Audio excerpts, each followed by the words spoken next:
दोस्तों कैसे हैं आप सभी सभी अच्छा कर रहे होंगे। मैं बताऊं, मैं भी बहुत अच्छा हूं। वीडियो अच्छा लगे तो CKD stock market news channel को सब्सक्राइब कर लेना, साथ ही बेल आइकन बटन को प्रेस कर देना। चलिए शुरू करते हैं। IDFC tax advantage ELSS direct plan growth की आज मैं आपके सामने चर्चा करूंगा। यहाँ पर ईएलएसएस का मतलब होता है सबसे पहले इक्विटी लिंक्ड सेविंग स्कीम। इसका क्या मतलब होता है फ्रेंड्स? आपका इक्विटी में डायरेक्ट अगर आप इन्वेस्टमेंट नहीं कर पाते हो, जो कि बहुत बड़ा रिस्की होता है डायरेक्ट शेयर मार्केट में, तो भारत सरकार की एक मुहिम थी कि कहीं ना कहीं जो हमारे प्राइवेट सेक्टर में जो एम्प्लॉयज़ काम करते हैं वो भी सेविंग कर सकें, उनका भी अधिकार है, इस देश में वो रहते हैं। और सबसे बड़ा जो सरकार का टैक्स बेस है वो कहीं ना कहीं सैलरीड एम्प्लॉय से ही आता है, क्योंकि जो सैलरीड एम्प्लॉय हैं भारत सरकार की नज़र में सबसे इनोसेंट कैटेगरी के वही टैक्स पेयर होते हैं। तो इस वजह से उन्होंने एक सेक्शन लाया गया डिडक्शन, और सेक्शन के अंदर बात है एटीसी। अब एटीसी के भी 3 पार्ट हैं, जिसके अंदर एक पेंशन फंड को भी अलग से कवर किया जाता है।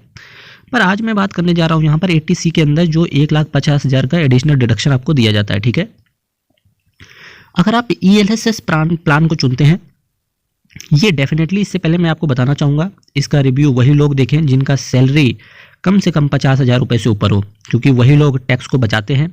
और जब वो लोग टैक्स को बचाते हैं तो डेफिनेटली ऐसे लोगों को ईएलएसएस में कंपलसरी होता है कि फ़ंड लेना ही होता है। मैं हमेशा आपसे कहूँगा कि डायरेक्ट प्लान को सेलेक्ट किया करें रादर देन के रेगुलर प्लान। और रेगुलर प्लान में आपका जो बहुत मोटा कमीशन होता है वो आपके म्यूचुअल फंड डिस्ट्रीब्यूटर के पास चला जाता है। ये जो हमारे सैलरीड एम्प्लॉय हैं, कहीं ना कहीं because of the lack of knowledge, चूँकि अब सीकेडी ग्रुप आ चुका है आपको नॉलेज को प्रोवाइड करने के लिए, इसलिए मैं चाहूँगा कि ईएलएसएस जो बहुत सारे लोग होते हैं, इवन मेरे परिचित में भी बहुत सारे सैलरीड एम्प्लॉय है, लैक ऑफ नॉलेज की वजह से वो क्या करते हैं कि म्यूचुअल फंड डिस्ट्रीब्यूटर से रेगुलर प्लान को ले लेते हैं, उन्हें पता नहीं चलता है। आप डायरेक्ट प्लान को भी ले सकते हैं, तो भी आपका 1,50,000 रुपये का डिडक्शन क्लेम कर सकते हो आप। ठीक है, डायरेक्ट प्लान जैसा कि मैंने बताया कमीशन आप बचा लेते हो। और यहाँ पर मैं ईएलएसएस की बात कर रहा हूँ। ठीक है, आज मैंने जिस फंड को चुना है उसका फंड का नाम है आईडीएफसी। हमेशा याद रखना, आईडीएफसी म्यूचुअल फंड की मैं बात कर रहा हूँ। आपको क्या करना है, मैं 6 से 7 ईएलएसएस फंड आपके सामने लेकर आऊँगा, उनमें से जो सबसे बेहतर हो आपके लिए उस फंड को एक निकाल के रख लेना। पर उससे पहले रिव्यू जानना बहुत ज़रूरी होता है।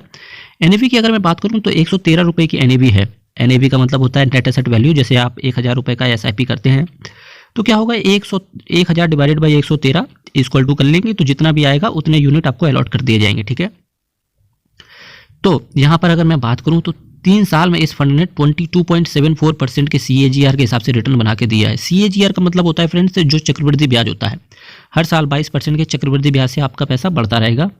अगर मैं 1 साल की बात करूं तो 1.45% के हिसाब से इस फंड ने रिटर्न दिया। 5 साल की बात करें 12.38% के हिसाब से इस फंड ने रिटर्न दिया।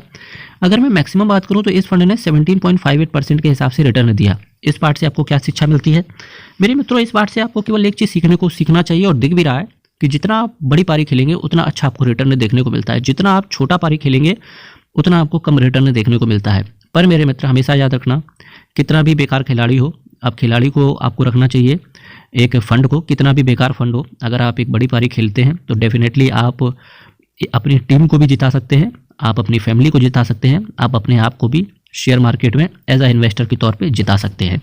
तो हमेशा कोशिश करें कि बहुत बड़ी पारी खेलें। शॉर्ट टर्म में लिए इन्वेस्टमेंट घातक हो सकता है आपके लिए। अगर मैं मैक्सिमम की यहाँ पर बात कर रहा हूँ तो देखिए 2013 से भी पहले ये फंड हाउस काम कर रहा है, ऑलमोस्ट 10 साल हो चुके हैं।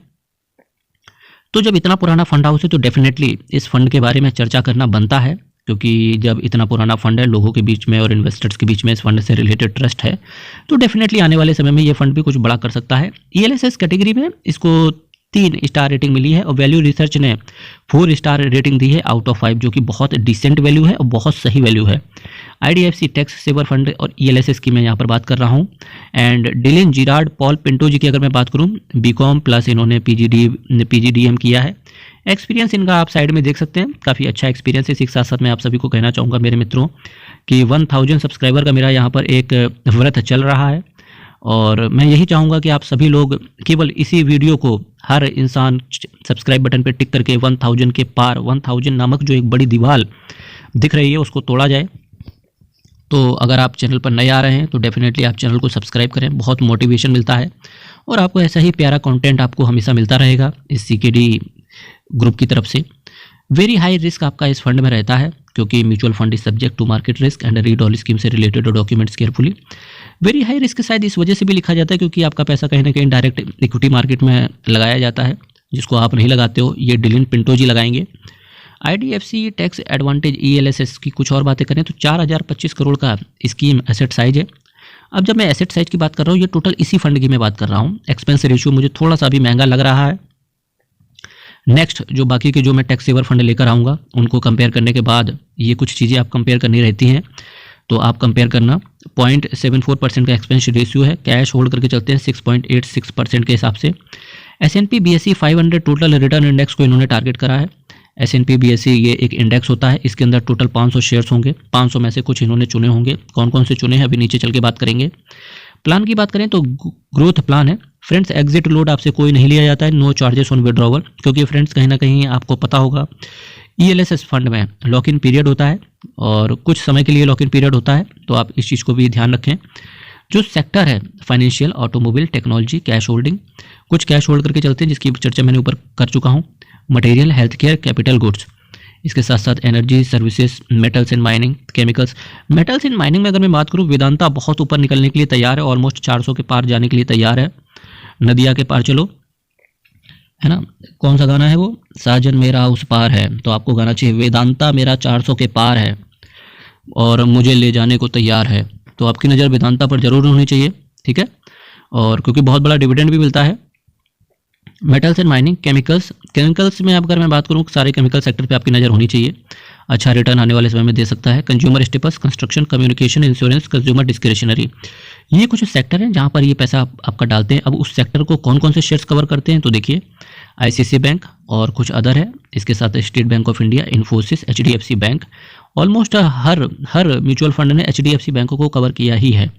रिलायंस इंडस्ट्रीज, एक्सिस बैंक, भारतीय Airtel, Tata Motors, Mahindra and Mahindra, Jindal steel, KEC international, CG power, Cipla limited, VR logistics, Deepak nitrite, NCC limited, United spirit, Tata TCS, SCL technology, housing development finance corporation, magma Fincorp, green panel, Canara bank, Tata chemicals, UltraTech cement, Bharat forge, Bosch, the Ramco cement, doctor Reddy's laboratories, Indian hotels, UNO Minda, EIH and NTPC, PSP project, Tata consumer product, Kirloskar ferrous, Apollo pipes, Laurus labs, MAS financial and Sun pharmaceutical, शानदार technology, graphite India, Nuvoco Vista, Lupin limited, preference share हैं इनके पास, Zensar tech, ICICI Lombard, Khadi India and ITC limited. ये कुछ shares हैं जहां पर आपका पैसा डिप्लॉय रहता है।